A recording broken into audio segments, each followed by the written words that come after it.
Então, João capítulo 18, versículo 19, nós temos o seguinte texto. Então, o sumo sacerdote interrogou a Jesus sobre seus discípulos e sua doutrina. Declarou-lhe Jesus: eu tenho falado francamente ao mundo. Ensinei frequentemente nas sinagogas e no templo, onde todos os judeus se reúnem, e nada disse em segredo. Por que me interrogas? Pergunta àqueles que ouviram o que lhes falei. Eles bem sabem o que eu disse. Assim que Jesus disse isso, um dos guardas que ali estavam bateu-lhe fortemente no rosto com a palma da mão, dizendo: isso é maneira de falar ao sumo sacerdote? Agora um texto de Atos, capítulo 23, versículo 1 e 2, que diz: Paulo, olhando atentamente para o sinédrio, declarou: caros irmãos, até o dia de hoje eu tenho cumprido o meu dever perante Deus com toda boa consciência. Entretanto, o sumo sacerdote Ananias deu ordens para aos que estavam mais próximos de Paulo lhe esbofetear na boca. Diante disso, Paulo afirmou: Deus te ferirá, parede caiada, pois tu estás sentado aí para julgar-me segundo a lei, e contra a lei mandas que eu seja agredido? Somente esses versículos por enquanto. Irmãos, esses dois textos têm algo em comum. Pessoas justas que foram acusadas injustamente perante o sinédrio, diante do sumo sacerdote. O que é o sinédrio? O sinédrio era um ambiente religioso de julgamento. Nós sabemos que aqui na Bíblia nós estamos diante de uma religião judaica, e esses judeus tinham ali algumas formas de levar o homem a Deus. Você sabe que o propósito da religião é conectar Deus com o homem, ou o homem com Deus. E a religião judaica tinha então algumas coisas a fazer, e quando alguém não fazia, ele era julgado nesse tribunal. Era como se fosse o seguinte: para você alcançar a Deus, então o seu pastor, se eu for o seu pastor, então eu vou te receber na igreja para um julgamento em comunidade. Na igreja, então, estará todos os membros, todos os presbíteros, todos os líderes, e também estará o pastor dos pastores. É ele quem vai julgar. E aí, o que se espera de um julgamento religioso lá na igreja? O que se espera de um homem que vai te julgar para a religião, para te conectar com Deus? É que além de justiça, de ser justo, de ser misericordioso, também ouvir você e te ajudar a ser melhor. É isso que se espera dessa religião, é isso que se espera desse sujeito. Mas olha o que aconteceu. Prenderam Jesus por inveja, injustamente, depois de ser traído, e levaram Jesus até o sinédrio. E lá foram ouvir Jesus. Então está toda aquela equipe, e tem lá no ponto principal o sumo sacerdote, o sacerdote supremo, o maior de todos, o homem que tem a autonomia de entrar no Santo dos Santos. Isso é, ele é o único que pode fazer esse sacrifício por toda a nação. Ele é o sujeito respeitado pela autoridade, pelas autoridades judaicas. Ele é o mais santo de todos, se podemos considerar assim, já que o termo significa isso. Ele é o mais santo de todos. O sumo sacerdote, descendente de Arão, ele se senta naquele lugar para julgar as pessoas, não porque ele é bom na retórica ou em qualquer outra arte, é porque ele é santo, é porque ele representa a religião, é porque ele é um homem bom. Tem uma série de regimentos para que ele faça o melhor, para que ele seja o melhor. É isso que se espera de um sumo sacerdote. Só que quando Jesus chega diante dele, bom, sumo sacerdote, um homem santo, um homem bom, um homem que tem caráter, o que tem mais caráter na sociedade, vai ouvir Jesus. E quando Jesus começa a fazer sua defesa, e Jesus, claro, não tinha o propósito de se defender, Jesus sabia o propósito da vida dele, porém Jesus foi responder a pergunta dele. o sumo sacerdote faz uma pergunta e ele responde. E quando Jesus está respondendo, o sumo sacerdote dá um sinal e o guarda dá uma mãozada na cara de Jesus. Dá um tapa na cara de Jesus. A mesma cena acontece com Paulo. Paulo, ele é preso injustamente e quando ele comparece ao Sinédrio, ele fica de frente com o sumo sacerdote e todas as outras autoridades. O que acontece? Ele começa a se explicar e o sumo sacerdote dá um sinal e o guarda dá um tapa na boca de Paulo. Diferente de Jesus, Jesus ficou quieto, Paulo já não era tão santo quanto Jesus e já lançou uma palavra pesada para aquele homem. Ele não sabia que era o sumo sacerdote. Ele falou: Deus vai te ferir, ô sua parede caiada, parede podre. Se fosse atualizar para hoje, seu velho nojento. Deus vai te ferir, rapaz. Aí o guarda fala para ele: ei, é o sumo sacerdote. Ele fica: meu Deus, o que eu falei? Mas ele tenta se consertar, mas não é esse o nosso ponto. O ponto que nos interessa aqui é o seguinte: por que o sumo sacerdote, o homem mais santo, o homem que tem o direito nas suas mãos, o homem que está ali para julgar os pobres, julgar as viúvas, julgar as pessoas injustiçadas, por que é ele quem está fazendo injustiça? Por que é esse homem quem está fazendo mal? Nós, infelizmente, não estamos apenas lendo um texto, estamos falando da realidade de hoje. Porque assim como o sumo sacerdote, a representação da santidade, assim como esse homem que era o melhor dos outros religiosos, praticou a injustiça, nós, pastores, também muitas vezes praticamos a injustiça e machucamos pessoas. Essa palavra de hoje, meu irmão, ela vem ao encontro de pessoas que um dia foram machucadas, feridas e até hoje carregam traumas de líderes, de pastores, de membros da igreja ou até mesmo de pai, mãe, de alguém que exerceu uma autoridade que te machucou. Essa palavra é para você que talvez nem sabe, mas você está ferido, que talvez já se acostumou com isso, mas está muito óbvio que você não quer trabalhar mais na obra de Deus porque você foi machucado, porque você foi ferido. Essa palavra é para você. Porque, irmãos, não é do grande líder que você espera um tapa. E esse tapa, você sabe, pode ser muito mais pesado como a palavra que o seu pastor te deu, ou seu antigo pastor derramou sobre você, com um comentário que alguém fez a seu respeito, ou quando até mesmo o líder que você mais admirava utilizou o seu exemplo para pregar e destruir esse tipo de atitude. Irmãos, isso é doloroso mesmo, e eu te entendo. E a gente fica pensando, mas por que isso acontece na igreja e com pastores? Por que acontece isso? Em um livro de Aristóteles, ele está definindo em um certo momento sobre injustiça e a prática da injustiça, e ele faz um comentário sobre a predisposição de alguém que está mais perto de cometer injustiça. Isso é, o que leva as pessoas a cometerem injustiça? Então ele diz, para alguns sujeitos a injustiça está mais perto do que para outros. Isso porque ele pode se defender, ele pode receber auxílio, ele pode conseguir burlar o sistema.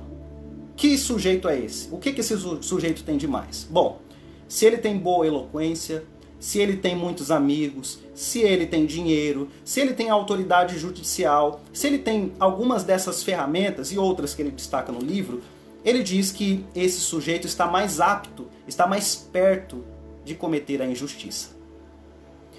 E é engraçado que ele diz também que não se espera de um homem feio e pobre o adultério. Apesar de acontecer, não é dele que você está esperando, porque está mais perto do belo ou do rico, ou dos dois. Esse tipo de injustiça está mais próximo das pessoas que têm esse tipo de capacidade ou ferramentas. E olha só, a figura do pastor.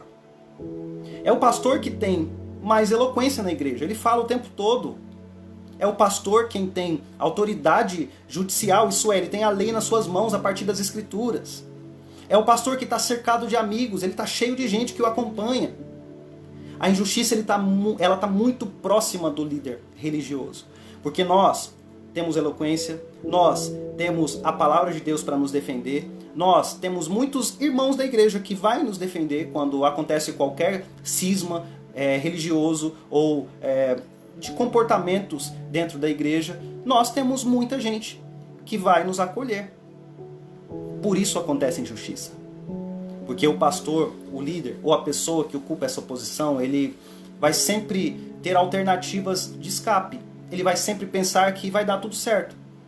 E você pensa em uma igreja de 100 pessoas, de 100 membros, um membro só que saiu, não faz tanta diferença. A igreja está toda te apoiando, a igreja está toda ajudando o pastor, então está muito próximo à injustiça do líder. Por isso, talvez você foi ferido. Por isso, talvez, sem você esperar, aconteceu uma coisa tão chata dentro da igreja. Irmãos, a religião que deveria estar te curando, muitas vezes está te ferindo. Eu falo isso porque eu conheço muitas pessoas que vêm para a nossa igreja, inclusive. E como é que elas vêm? Por que que elas vêm? Por que que elas deixaram uma igreja de 500 membros, uma igreja maior que a nossa, uma igreja com um ministério de louvor melhor que o nosso, um pastor que prega melhor do que eu? Por que que eles deixam esses pastores, essa igreja e vêm para a nossa? O que que tem de mais na nossa igreja? Na verdade, não é sobre nós, não é sobre o nosso ponto forte. É porque lá eles foram machucados, é porque lá eles foram feridos, e eles vêm procurar um outro tipo de auxílio. Mas uma coisa que acontece em todos os casos, eles chegam dizendo: nossa, lá eu fazia isso, eu fazia aquilo, eu pregava, eu lia a Bíblia, eu cantava, mas hoje eu não faço mais. Depois de machucado, a ovelha não quer mais trabalhar para Deus. Ele vem para a igreja, ele diz tudo que ele fazia, e ele se gaba, ele diz: nossa, eu fazia, mas agora eu não faço mais. Por que que ele não faz mais? Ele não confia mais em pastores, ele não confia mais em líderes, não dá mais para confiar na igreja, e ele se perdeu.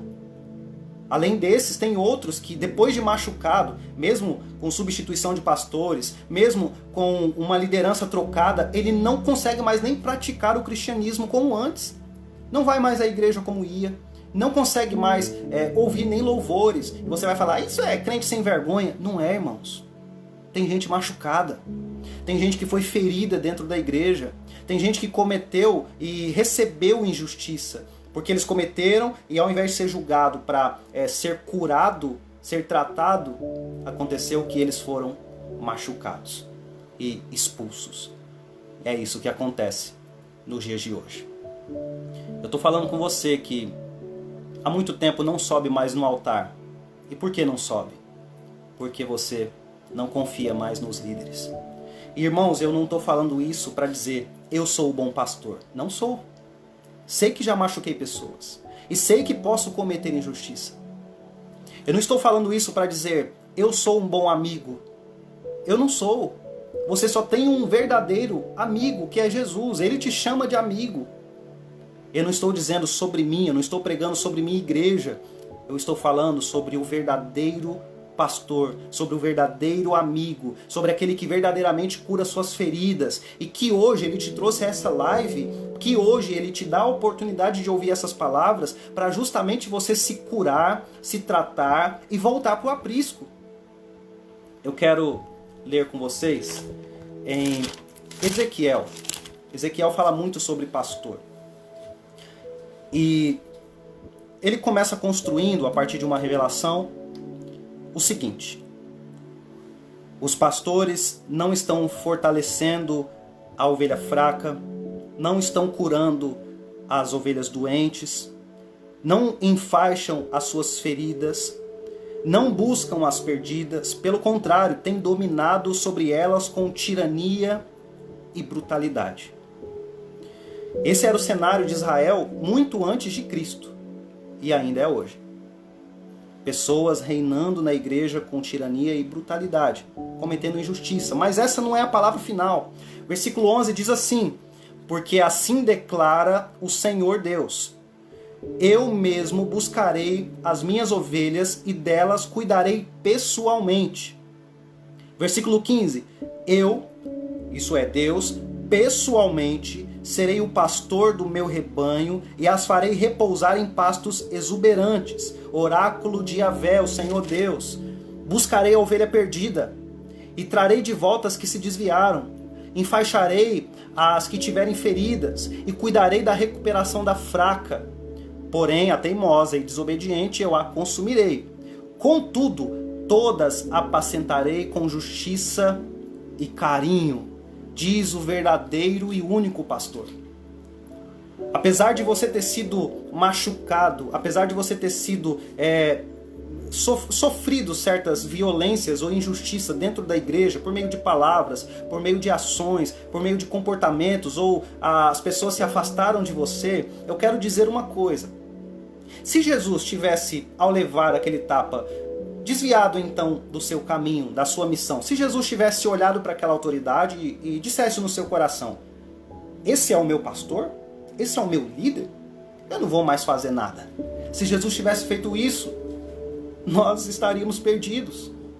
Se Paulo não tivesse permanecido, irmãos, pense nisso. Se Paulo, depois de levar aquele tapa, tivesse saído, tivesse ficado revoltado, se desviasse, o que aconteceria com o evangelho? Porque ele escreveu várias e várias cartas, são 13 que nós temos aqui, a maioria escrita na prisão, depois daquela cena. Ou seja, enquanto ele estava preso, ele salvava pessoas e escrevia um texto que chegou até nós. Então, eu estou dizendo para você que um dia foi machucado pela igreja, ou pelo pastor, ou pelos seus pais, ou por alguém que colocou uma ferida no seu coração enorme. Eu falo, não se desvie. Olhe para o verdadeiro e único pastor. Porque apesar de nós sermos espelhos dele, apesar de nós, pastores, sermos a representação dele, nós ainda erramos, somos injustos, pecamos, mas ele não. Ele é o verdadeiro pastor. Ele é o verdadeiro pastor. Olhe para ele porque é ele quem está buscando você, ovelha perdida. Olhe para ele porque é ele quem está tratando das suas feridas. E eu digo ainda para você que hoje ele te trouxe aqui para tratar das suas feridas. Para tratar dessa ferida que você já não consegue desenvolver mais nada na igreja. E esse curativo e essa ação de Deus para te curar começa no perdão. O perdão, como falamos ontem no encontro de músicos, ele é a própria palavra que Jesus utiliza quando fala do perdão. Ele significa soltar, deixar ir embora. O perdão significa, imagine, eu chego na minha casa, encontro o bandido roubando a minha casa e eu, com toda a minha força que eu tenho, que você não sabe, mas eu tenho muita força, eu seguro esse bandido. Eu seguro e vou castigá-lo ou vou levá-lo para a prisão. E aí ele pede perdão. O que é perdão? É eu soltá-lo, deixar ele embora, não me vingar. É isso que significa perdão. Perdão não é eu, tá bom, vamos sentar aqui, vamos tomar um tereré junto, vamos assistir uma televisão juntos. Isso não é perdão. Isso pode ser misericórdia, mas não é perdão. Perdão é o ato de eu soltá-lo, não me vingar, não castigá-lo, não dar a ele o que ele merece. Isso é perdão. E eu estou convidando você para tratar suas feridas, porque o Cristo, o verdadeiro pastor, está te ensinando isso essa noite. Perdão é você abandonar e deixar esse sentimento para trás. É você parar de acumular essa raiva, esse sentimento ruim, esse tipo de ação que você está agora fazendo por sublimação. Tudo isso que você está fazendo, reagindo, é por causa da falta de perdão. Perdoe o seu antigo pastor, ou seu atual pastor. Perdoe seus líderes, perdoe aquela pessoa que te machucou, perdoe. Deixa ir embora esse sentimento. Quando vier novamente no seu coração esse desejo de abandonar tudo, de largar tudo, diga no seu coração, eu deixei tudo isso embora. Eu deixei. Perdoe, irmãos. A atitude de perdoar esse líder, ou esse amigo, ou esse parente, a atitude de você libertar-se desse sentimento, é você fazer o que você fazia antes. Observe bem. Quando você diz, antigamente eu pregava, antigamente eu fazia, hoje não faço mais. Irmãos, a igreja está perdendo. As pessoas estão perdendo por causa do seu ministério parado, por causa das mágoas que você carrega até hoje. Tem uma igreja perdendo grandes talentos. Porque talvez você ache que não é muita coisa, a sua contribuição é tão pouca, mas tem muita gente que pode ser edificado por sua voz. Tem muita gente que pode ser transformado por meio da sua pregação. Porque você já ouviu muitas pregações simples. Simples. Não tem citação de Aristóteles. Não tem como Eliú que cita Tillich, que cita Nietzsche. Não tem nenhuma profundidade. Mas preste atenção. A sua simplicidade transforma pessoas. Eu já fui transformado por pregações tão simples. O pastor que falava tudo errado, que não sabia ler a Bíblia direito. Pregações simples e que fala direto com seu coração. Sabe por quê? Porque Deus usa todas as ovelhas que estão no seu aprisco. Ele te buscou de novo, ele te trouxe novamente para o aprisco. Ele está tratando suas feridas. Hoje ele trata a sua ferida dizendo, perdoe, tenha misericórdia. Ele está enfaixando você. Mas não é para você ficar no aprisco parada. Não é para você ficar lá abandonada. É para você voltar. Dar leite de novo. É para você fazer tudo de novo. É para você, ovelha, voltar e ter comunhão. Porque você agora tem um verdadeiro pastor. Meu filho, olha para cima. Não olha para mim, não olha para o pastor, não olha para homens. Apesar de nós estarmos te guiando, te ajudando, nós podemos cometer injustiça. Então fique olhando para cima. Fique olhando para o verdadeiro pastor. Perdoe quem precisa ser perdoado. Tenha misericórdia com quem precisa de misericórdia. Entenda que nós somos assim.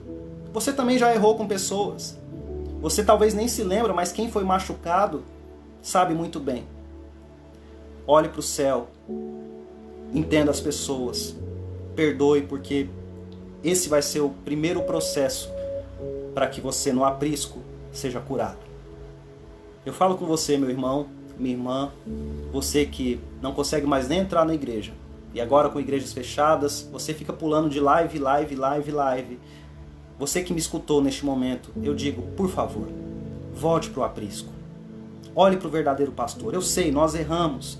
Eu sei, tem palavras que não combinam com a sua vida. Eu sei que as pessoas te excluem, mas olha para o verdadeiro pastor. Não saia do aprisco, porque lá é o lugar para você ficar. Quando você tem o verdadeiro pastor, nada te falta. Quando você tem o verdadeiro pastor, você tem tudo na sua vida de bom e o que você precisa para viver. Não fuja do verdadeiro pastor.